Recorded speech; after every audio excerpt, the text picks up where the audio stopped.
என் உயிரின் உயிரானவர்களே, உங்கள் நிலை மாறாமல் உங்கள் வாழ்க்கையில் வெற்றியை நீங்கள் பெற முடியாது. நீங்கள் மாறாத வரைக்கும் எதுவுமே மாறப்போவது இல்லை. தினந்தோறும் கோபமும் தினந்தோறும் கண்ணீரும் சிந்துகிற உங்களுக்கு வெற்றி எப்படி வரும்? வெற்றி வரணும் அப்படின்னா நாம் நம்பிக்கையோட வாழ்க்கையை எதிர்கொள்ள வேண்டும்.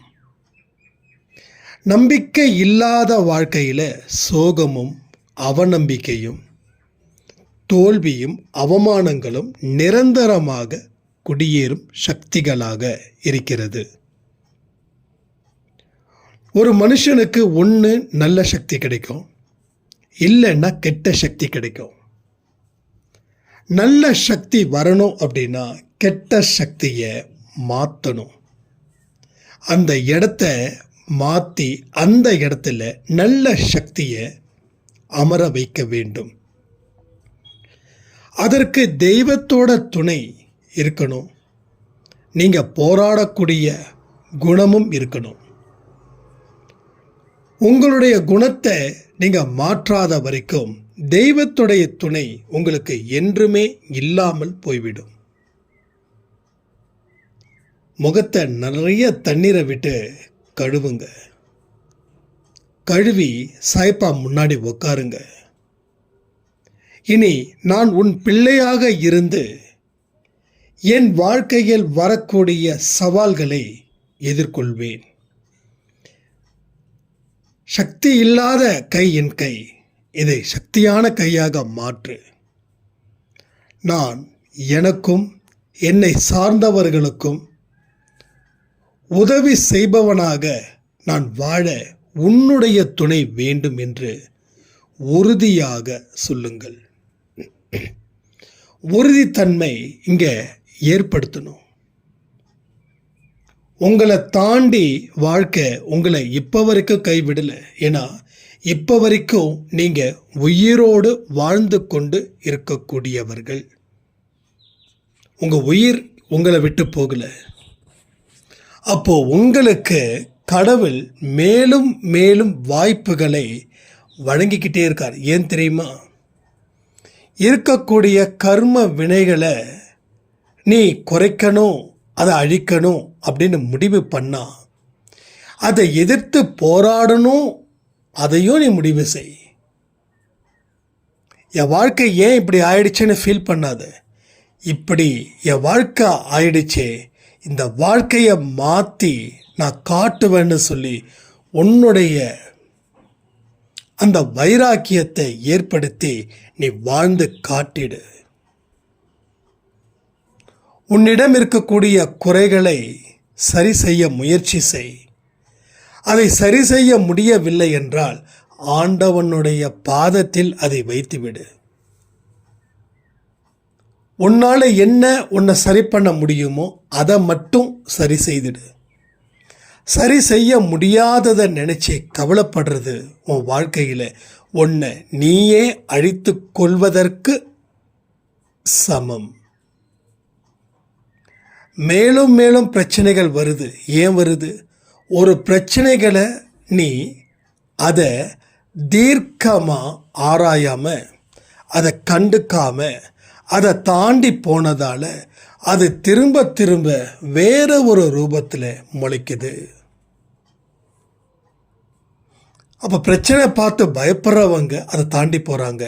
ஆனால் பிரச்சனைகளை பார்த்து பயப்படாதவங்க என்ன ஏதுன்றத ரொம்ப தெளிவாக ஆராய்ச்சி பண்ணி அதை தீர்ப்பதற்கு உண்டான வழிகளில் அவர்கள் புத்தியையும் மனதையும் வைத்து அதை தீர்த்ததுக்கு பின்பே அதை கடந்து செல்கிறார்கள். அவர்களுக்கு பிரச்சனைகள் பெரிய அளவில் இல்லை. ஸோ வாழ்க்கையை எந்த மாதிரி நீங்கள் எடுத்துக்கிறீங்களோ அதுதான் உங்கள் வாழ்க்கையோட பாதையை தீர்மானிக்குது. நீங்கள் சக்தியற்றவனாக உணர்ந்து கொண்டு இருக்கிறீர்கள் என்றால் உங்கள் வாழ்க்கையும் வீண் ஆபத்தில் சிக்கும். நீங்கள் சக்தியானவனாக உணர்ந்தால் வரக்கூடிய ஒரு பிரச்சனைகளையும் எதிர்கொண்டு அதை சமாளித்து அதில் வெற்றி பெற்று அடுத்த கட்டத்துக்கு நீங்கள் நகர்வீர்கள். ஸோ இதை எல்லா விஷயத்தையும் நீங்கள் முடிவு செய்யுங்க. முடிவு செஞ்ச எந்த ஒரு விஷயத்தையும் பின்வாங்காதீங்க. ஏன்னா இது உங்களுக்கு ஏற்றதான முடிவு. இந்த முடிவை எட்டுவதற்கு என்னென்ன விஷயத்தை எல்லாம் அர்ப்பணிக்கணுமோ அதை அர்ப்பணித்து விடுங்கள். உங்கள் நேரத்தை, காலத்தை, எல்லாவற்றையும் அதற்காக டெடிகேட் பண்ணுங்க. இதை சிறுக சிறுக செய்யும்போது உங்கள் வாழ்க்கையில் அளவில்லாத சந்தோஷம் உங்கள் வாழ்க்கையில் வரும். நாம் செய்யக்கூடிய மிகப்பெரிய தப்பு என்ன அப்படின்னா, நாம் அந்த பிரச்சனைகளை நினைத்து கொண்டே விழுந்த இடத்திலேயே விழுந்துட்டோம்னு நினைக்கிறோம். விழுந்தால் எழுந்திருக்க வேண்டும், இதுதான் மரபு. விழுகிற இடத்தில் உனக்கு எந்த வேலையும் இல்லை, இதை நீ சரி செய். ஏன்னா விழுந்த இடம் பேராபத்துக்குண்டான இடம். அதில் கடவுள் நிச்சயமாக காப்பாற்றுவார். எப்போ நீ அதில் இருந்து எழுந்திருக்க முயற்சிகள் செய்யும்போது. உன்னோட முயற்சியே உன்னை வாழ வைக்கும். உனக்கு எல்லாவற்றையும் அது 100% பெற்றுத்தரும். ஸோ விழ வேண்டிய இடத்துல நீங்கள் சரியாக விழுந்திருக்கீங்க. அது கர்ம வினையினால் வெட்டப்பட்ட ஒரு குழி, அதனால் விழுந்தீங்க. இப்போ உங்களுடைய புத்தியும் மனசும் அதில் இருந்து எழுந்திருக்கணும்னு சொல்லும்போது நீங்கள் எழுந்திருக்காமல் இருந்தால் மேலும் கர்ம வினைகள் உங்களை பலகீனப்படுத்தும் என்பதை மறக்காதீர்கள். ஸோ வாழ்க்கையில் எல்லா விஷயங்களும் நமக்கு தேவையானவைகளே. கஷ்டமும் துன்பமும் இருந்தால் மட்டுமே உன்னால் வாழ்க்கையில் வெற்றியை பெற முடியும்.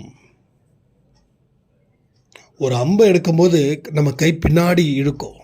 பின்னாடி இழுத்தால் தான் அந்த அம்பு வந்து போகும், வேகமாக போகும். அதே போல் துன்பமும் அது போல தான். அது எந்த அளவுக்கு இருக்குதோ அந்த அளவுக்கு நீங்கள் எழுந்திருச்சு அதற்குரிய நிவாரணத்தை நீங்கள் உங்களுக்குள்ளே சரி செய்யும்போது நீங்கள் அதை விட 10 மடங்கு வெற்றி பெற்ற மனிதர்களாக திகழ்வீர்கள் சொல்லி இந்த பதிவை நான் முடிக்கிறேன். ஜெய் சாய்ராம்.